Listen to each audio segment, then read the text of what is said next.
Fools of Earth, do not be fooled into thinking you stumbled upon a major scientific discovery. The following podcast is not real, but it is really part of the Earwolf Podcast Network. Isn't that fun? It certainly makes it easier for me to hide the dangerous fact that there are worlds beyond our own. I mean, not that, the opposite. Enjoy the show.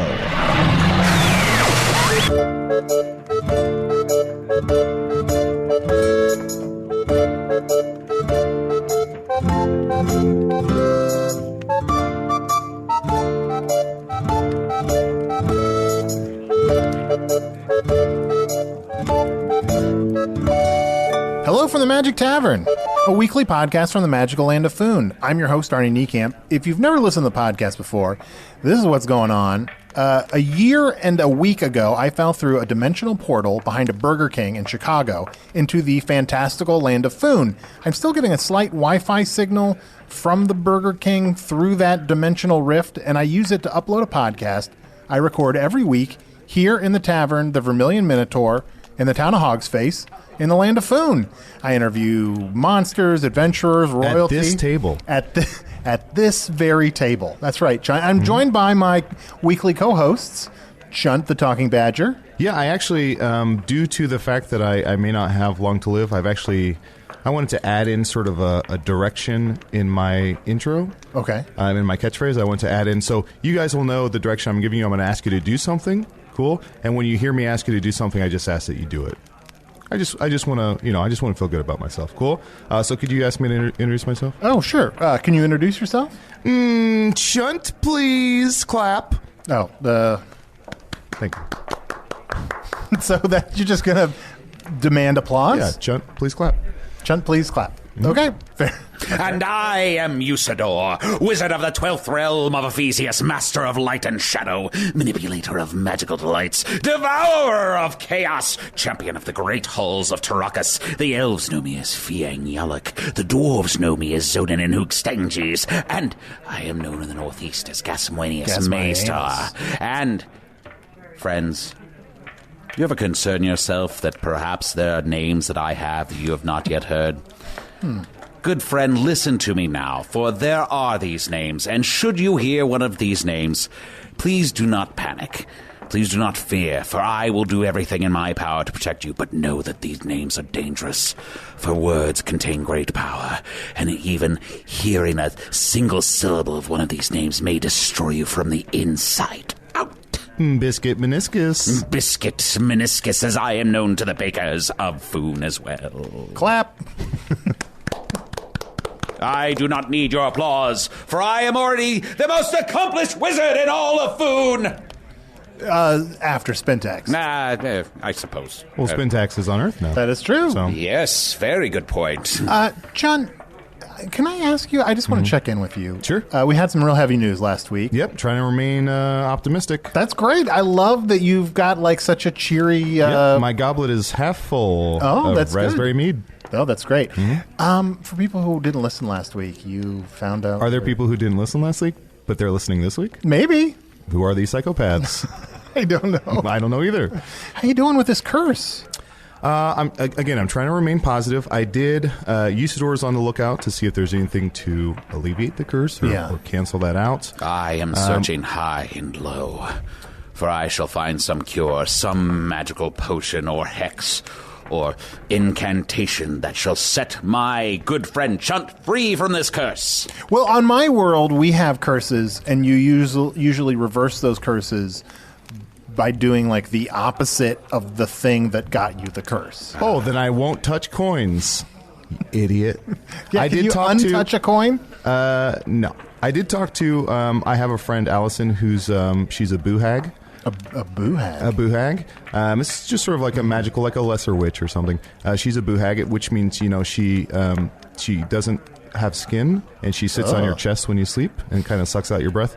But she was telling me that there's a What was her name again? Her name is Allison. Allison, okay. But she was telling me that there is a way for me to perhaps prolong my life. So what I have to do is I have to drink the tea of a rusted root. Then I have to say one phrase over and over and over. And that phrase... I couldn't begin to guess what that phrase is going to be. It's send me on my way. Oh, okay. Are there other rusted... Semi on my way. On my way? Try saying it.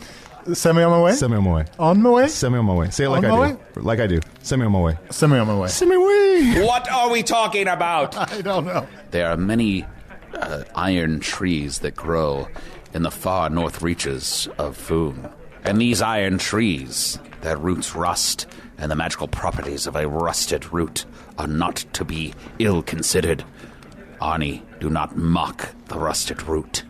Okay. All right? Can we get to our guest? It's one of my favorite people. Oh, yes, of course. Do you know how you can tell if a tree has iron deposits in it? How is that? Yeah. No monkey will swing on it. Because about right. those rusted roots have a way of saying simian away. Oh, Simeon away. Simian away. Simeon away? Simian away. All the way? Simian away. Hey, I'm so excited to have Tom the Traveler back. Yes, well, I think we all know what my real identity is. Tomblain Belaroth, Prince of the Belaroth Empire. And possible winner of a Tosser Award. No, Oh. I am not. Oh. You're still Tosser nominated. I am like you, Chunt, in that I am cursed. Well, for new listeners, what is the like? You left the Northeast where you're the prince. Yes. And you became an actor. I hid away to drop the role of prince and become something else. And I joined a group called the Cockticklers. And Wonderful acting troupe. Yes. The best. And then I played Danlet, which is a famous role. And I was lucky to be nominated for a Tosser, which is the highest acting award in Foon. The Tossers were just recently. Mm-hmm. I thought there was some controversy that no other species was nominated except for humans? Do you have whites in your world? Do we have Whites? They're undead, but they're mysterious. Oh, yes. Yes. WIGHTS? Yeah, how else? You would do have whites in your world? I don't know. The Tossers are dominated by whites. Sure. Because Tosser, it's called that because it's the person who can best toss off who they are and become something else. And that people seem to think whites can do that very well because they're dead, so they're blank slates. Sure. But you like yourself are very good at tossing yourself off. Yes. I frequently toss myself off. Does it take a lot of practice? It can, yeah. But I've been trained by cockticklers. Yeah. But I went to the Tossers, and it was, as usual, dominated by whites. And do you mind walking us through, like, what is the morning of the Tossers? Well, like, how you're getting ready for this award show? The hardest part is the red carpet, which is a carpet that by the end of the night is soaked in blood. Oh, yeah. Because a lot of people are jealous of other nominees. Yeah. And all weapons are allowed. Really? On the red. That's why it's called the red carpet. But the problem is, that's why it's hard for someone like me. It's mostly whites. You can't kill them. That's true. You can't kill a white because they are dead, and we don't. It's sort of mysterious as to what they even are. And they look like people that you used to know, but they're not those people. They're whites. Yeah. I do have to say, though, in defense of whites, they can just walk through walls. First which of all, is very impressive on stage. I don't think that this is a proper time culturally to be speaking in defense of whites. Yeah, I've never heard I a think good it's time for sentence. whites to just listen.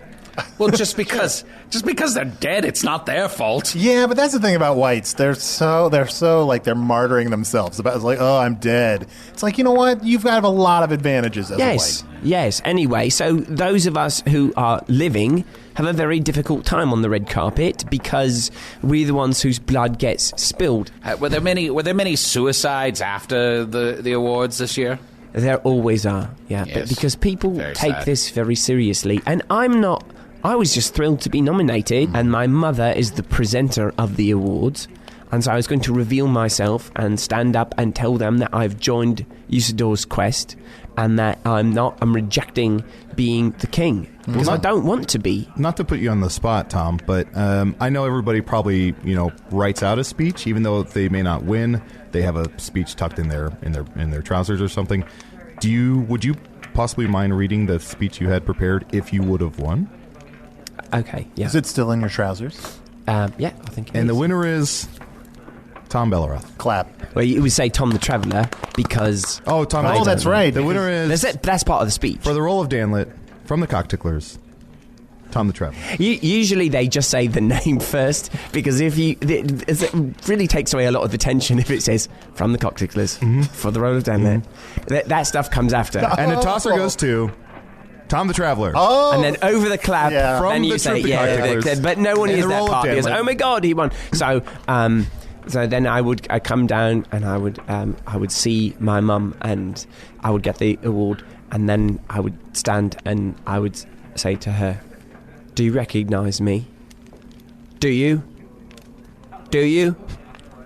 And then I would pull off my fake moustache and I would say... I'm sorry to interrupt, Tom. Do you have that fake mustache in your trousers? Could you put it on and lay it off? Yeah. All right, there we There we go. All right. And the winner is Tom the Traveller. Clap.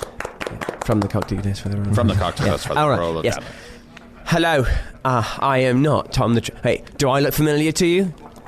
Do I? I take off my moustache. Pull it off. You can see I'm doing it right now. Really take it. Yep. It's painful. It's me, Mum. It's Tomblain. And I'm back to tell you that I reject this throne. I reject this crown. I am an actor now. And who do I have to thank? I have to thank one girl, Rhiannon. She moves like a bell in the night. Who will be her lover? I'd like to be your lover, Rhiannon. And I thought of you every night during the kissing scenes of Danlet. Wait, is he talking to Rhiannon or his mother now? No, I'm talking to Rhiannon. Oh, that's the Oh, milk. sorry, that's sorry, the sorry. The milkmaid you It's confusing. The milkmaid. Yes. I'm in love with the milkmaid. My father told me I cannot marry her, and that... I mean, I would understand him saying that. That's my mum. Can we? I'm so sorry, I got distracted. So Rhiannon would be there as well. Yes, I mean, everyone in the kingdom of the Northeast would be I at see. the tossers. I mean, everyone in the court. So, Arnie, Okay, now I get it. Can we start over? yeah, Arnie, could you stand up and play Rhiannon? Yeah, great. Thank you. So the winner for the tosser for best tosser goes to Tom the Traveller, and then the troop of the Cockticklers in the role of Danlet. Clap. This is Tom's third time nominated for a tosser and his first win. Do you recognise me? Do you? Do you? How about now? There'd probably be a gasp, right? Yeah, exactly. Yes, Mum. It's me, Tomblain. That's still to his mother. I've cast off the role of king or prince. I've put aside my crown and my throne, and I'm an actor now. And I owe it to one woman. It's you, Rhiannon. Me? You move like a bell in the night, but who will be your lover? But do you really love me? Yes, and I wish to give this tosser to you. I'm so proud of you. You won in a landslide. I want you to put aside all the rumours that you've heard. And let's kiss each other now. Oh, a tusk. What? I don't... Tusk. Tusk? Is there an elephant here? No, I mean tisk. Ah, Tisk classic. And that's what probably would have happened. But now I'm back, and I've been depressed, and I've been seeking out more globe. No, Tom, you must not partake of the Morglorp. It is a dangerous substance, and though I do create it and sell it to people, I do not recommend using it. Sometimes it's the only thing that will fill my hole of sadness. Why don't you try filling your hole with something else? Like soup. Yes, put some soup in your butt. So now Rhiannon is in the northeast, and I'm trying to send her letters, but it's not easy to be in love at a long distance. Yeah. Oh, I understand your pain all too well. You do? Yes, my sweet wizard lover, that beautiful sorceress, Genlevia, and I have been dating through astral projection! You're dating through astral projection. Yes, I'm not sure where she is right now, but we're sort of like meeting on the astral plane and just, hanging out and being cool. From my experience, not we aren't many... putting a lot of labels on it. Was it awkward was it awkward the first time doing it in the astral plane? A lot of people are reticent about astral play.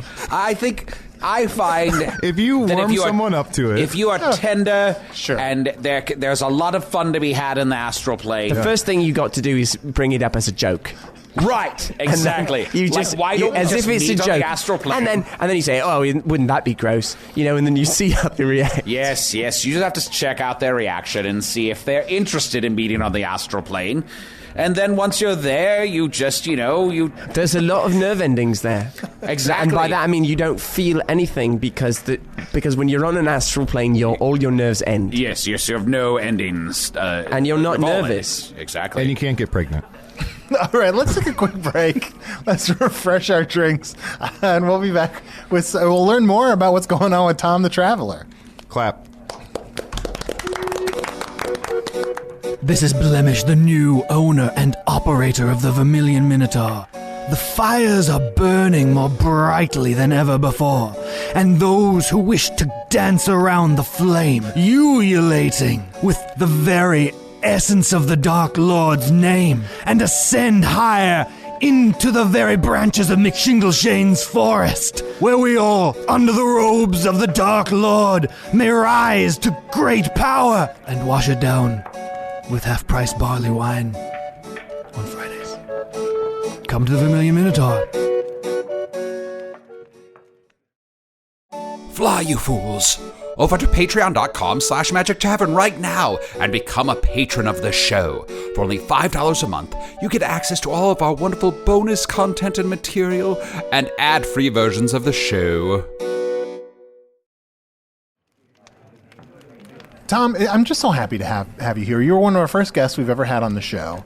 I think he was the first guest. Technically, Chunt, you and Usidore were my first guests. I am not a guest. I am the very anchor that creates that holds this show back. That keeps the show from crashing into shore. You're firmly rooted in one place, and we're struggling to move forward. Oh, this root shall never rust, my friend. So, Tom, I'm curious about who did win.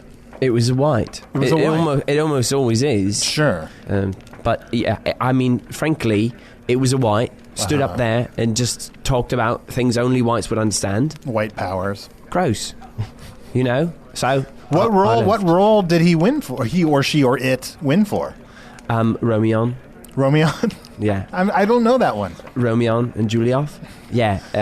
It's about a love affair that keeps getting hot and cold again. I agree that there is no real defense of how many whites are nominated, but it should be noted that there have been some exceptional performances by non-whites, such as Cyclops Poitier.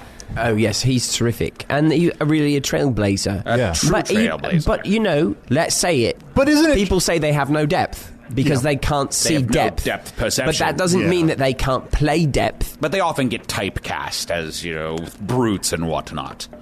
So, Tom, you were there. You were in the room. Yes. You didn't win, but yes. your queen mother is there. Yes. Yum, yum, yum. And Rhiannon was there as well. Yum, yum, yum, why didn't you just go and Why didn't you go and talk to Rhiannon? Because have a romantic reconnection. Because I was afraid to reveal myself if I was not a winner of a tosser. And now I think I should dedicate my life to defeating the Dark Lord. We also could use a new host for this podcast. What? The last time I was here, you weren't here. You found your wife. How did that go? Oh boy.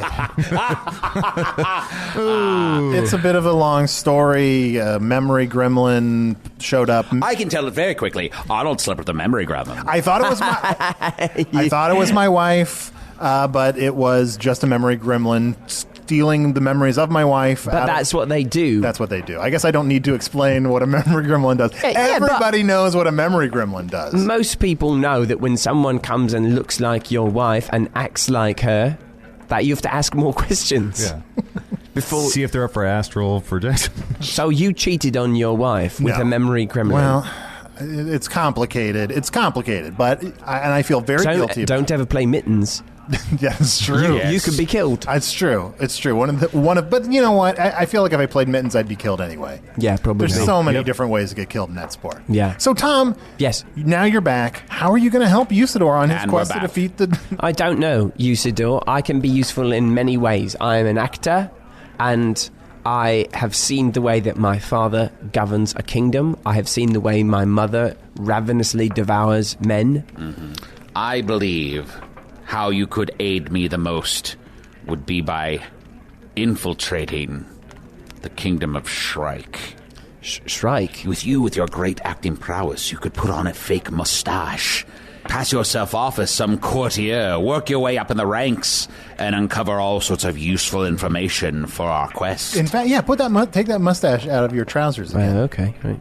Yeah. You could put it upside down and put it on your chin. Oh, very nice. You could put it here and have like a unibrow. Oh, yes. Okay. Yes, there are all sorts of ways. You could, in fact, even better, you'll play 3 different people with hair in 3 different places. Shall I change my voice? Yes, change. Yes, what voices are you going to do? Give me the name of the first person, and I will change my voice to see how they talk. Grumblewald Schimberschwitz.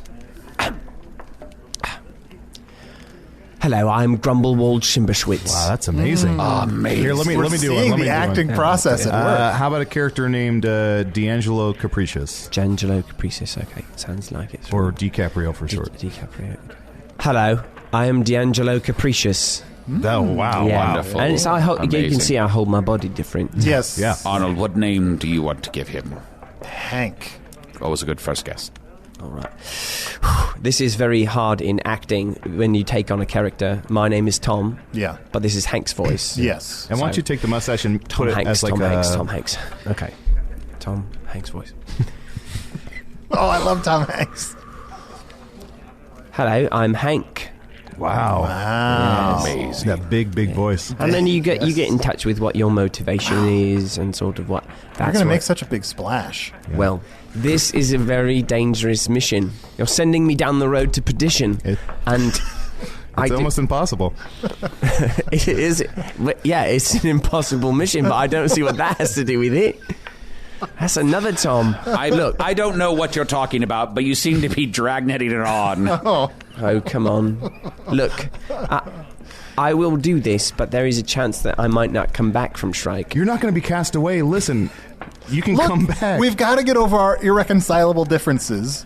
Oh, wait, no. No, we don't. Nope. I don't know what you're talking about, but I do know this. Okay? You bosom buddies are sending me away on something that is very dangerous, and I may not return from strike, but I will do this for you. I appreciate it so much, Tom. But if I die, Yes. will you give this note to Rhiannon? Of course I will. This is a secret love letter that I've written. All right. Do not read this after I am gone. Okay. Do you promise? I swear by all the realms of Ephesius that I shall ne'er open this letter. All right. Here you go. When you give it to her, will you say, Rhiannon, you've got mail? When I give it to her, I'm going to say things like, do you like that? Well, listen, if you're going to give it to her and you give her, if you're going to have some fun with astral projection, make sure you use astral protection.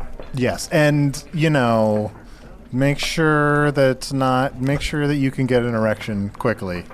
Make sure you can get Fleetwood, Mac. What? Oh, I get it. Yeah, that is sort of the most convenient way to say get a fast direction.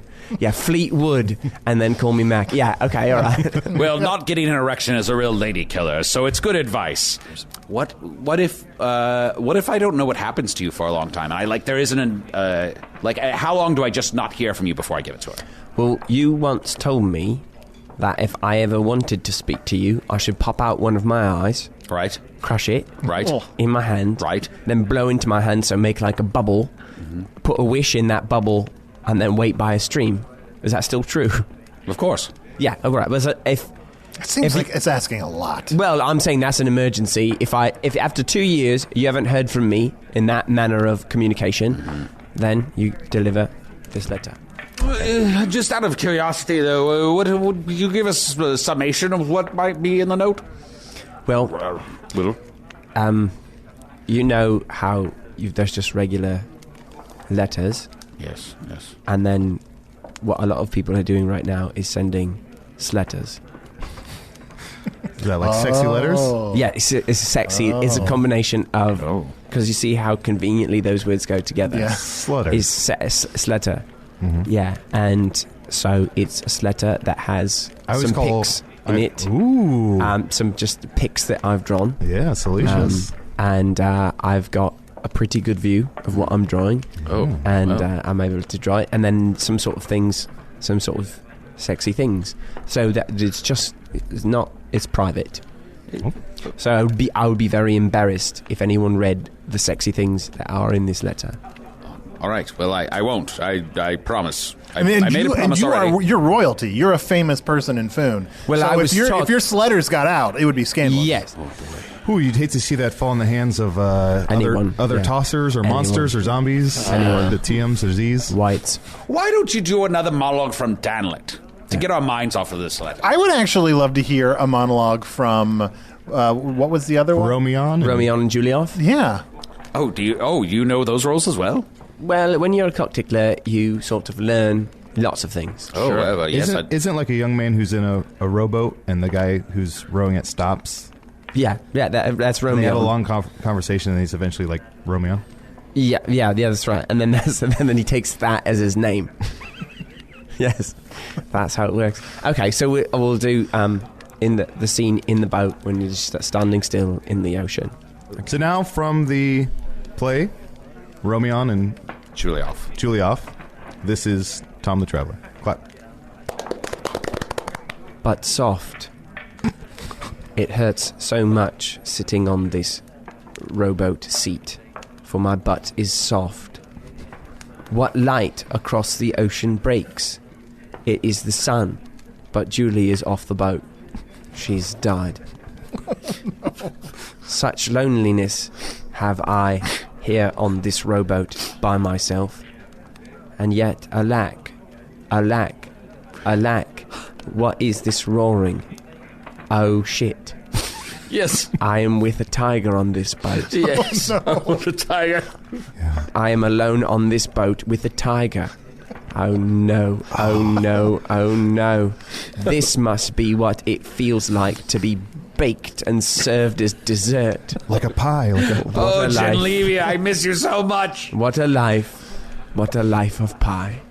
Thank you. Wow. Chunt, please clap. Wonderful. That was amazing. Thank you, Romeo. Maybe I'll try to do that role, but I'm going to strike undercover as 3 different people. Hello, I'm Hank. So, Tom, thank you so much for coming back on the podcast. Thank you for having me, and now I take on a dangerous mission. Yeah, good luck in Shrike infiltrating the army of Baron Ragoon. Yeah, well, he's an evil guy, but he's very polite, so I can't wait to meet him as someone other than myself. Great. Chunt, did you get any emails this week? I did hear. This is to the email chunt@gmail.com. That's Chunt with 6 T's, please. This is from Ari Anderson. It says, is Arnie lying? Dear Chunt, don't you find it a bit suspicious? Great, that's it. That's the email. Dear Chunt, don't you find it a bit suspicious that Arnie just happened to have all his podcasting equipment with him when he accidentally fell through a dimensional portal? FYI, why we don't normally carry podcasting gear with us everywhere we go on Earth. Best regards from Ari in Norway, Earth. I guess that is a little weird. As I've said before, I was in my car, my Toyota Camry, behind the Burger King. My entire car came through the dimensional portal, and it's still hidden in McShingleshane Forest. And I had some podcasting equipment with me because I had a number of failed podcasts on Earth. Stupid Nerd, We Wrongly Assume, Mystery Cove, and... that one sounds good. Yeah, the Mystery Cove one. Mystery Cove sounds good. It does sound good. I think it sounds a little dense. Failed seems like a strong word. But, I hadn't actually used the equipment in years, and, when I got here, I was like, finally, something to podcast about. Did you get any emails, Arnie? Yeah, I did, actually. As always, you can email me at magictavern@puppies.supplies. I know it doesn't sound like a real email address. For whatever reason, it's the only email I can get through the firewall from the Burger King. It's very strange. Here's an email I got. Hey, Arnie, so quick background. Me and my girlfriend are sort of like swingers, but we only have a single friend we do the sex with.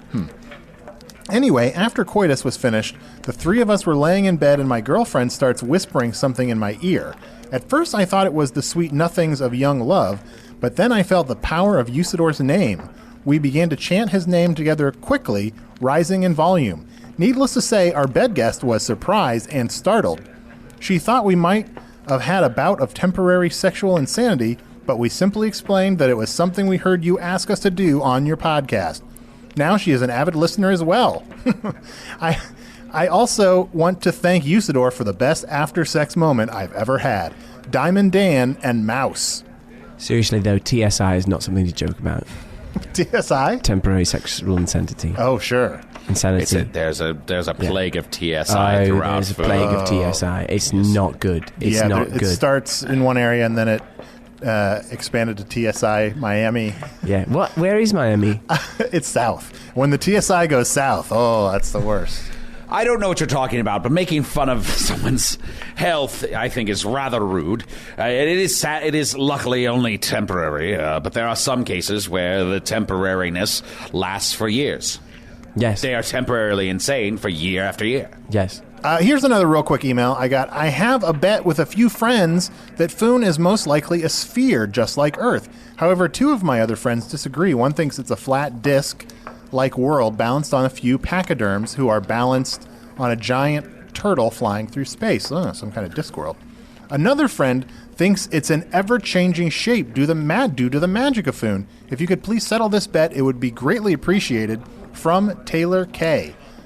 I guess I can't believe I've been here a year and 1 week, and I don't know the answer to this. What shape is Foon? Well, Foon itself is a giant land mass upon... It's a giant land. Mm-hmm. Yes. So picture that. Yes. It's land-shaped? And we colloquially refer to the planet that we live upon as Foon, of course, but there are many other nations outside of Foon. Oh, really? What are some of the other nations? Well, there's Hawaii. Oh, Hawaii, yeah. There's Grundlefin. Grundlefin? And Sorfane. Mm-hmm. Sorfane? There's Seordle. Doof. Seordle, where nobody can really get any rest. Did you say Hawaii? I did say Hawaii. You might say they're Glundefin. sleepless. You might say they're sleepless in Seordle. Well, that answers that. Yes, it's a round planet, like most planets. Great. Sorry.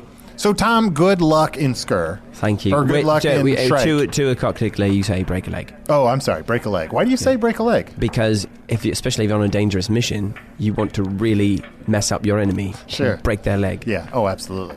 Then the next time we see you, we may not recognize you. Oh, probably not. You might have already seen me at times and not known it was me. Really? Yeah, because I'm an Amazing. actor, yeah.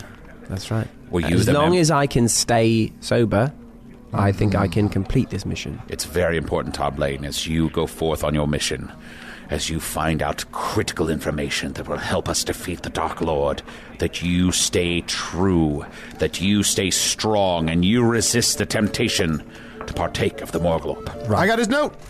Yeah. Oh. Hey. Woo. Oh my gosh. No, come on. That's pictures. Oh my gosh. Come on. Chunt. You're huge. And so ends the sophomore slump edition of our little audio hootenanny. What a shame none of those characters are real, and we just spent half an hour of our lives listening to Chicago improvisers pleasure themselves on their own fancyings. Because if it were real, and I were some sort of authority figure monitoring the barrier between dimensions, Arnie's presence in Foon could be the first fallen domino in a giant cataclysmic game of cosmic Jenga, if you'll forgive the mixed metaphor. But it's not, so nothing to worry about. Usidore the Wizard was played by human actor Matt Young. Chunt the Shapeshifter was played by Adal Rifai. This week he shifted into the shape of someone who forces people to make up acceptance speeches. That was cool. Tom the Traveler was played by special guest Steve Waltien. Steve performs regularly with the Improvised Shakespeare Company. Blemish, the creepy dwarf who currently runs the Vermilion Minotaur, was played by Martin Wilson. How much voice training do you think Martin's had? None is an acceptable answer. Hello from the Magic Tavern is produced by Evan Jacover, Ryan DiGiorgi, and Arnie Niekamp. Edited by Evan Jacover. Logo by Allard, Laban, music by Andy Poland. Follow us on Twitter at Magic Tavern. Thanks as always to the Chicago Podcast Co-op. And a big old thanks to Throat Vulture, Earwolf. My assistant Craig usually does this part, but he's currently being repaired. Anyway, subscribe on iTunes or whatever pod thing you use. Write a review, tell your friends, because people who love podcasts are usually super social. Farewell, tonight, slumber in blissful ignorance, while I watch over you from the vast abyss of space, whether your planet is round or shaped like Ryan O'Neal, the male lead in Irreconcilable Differences.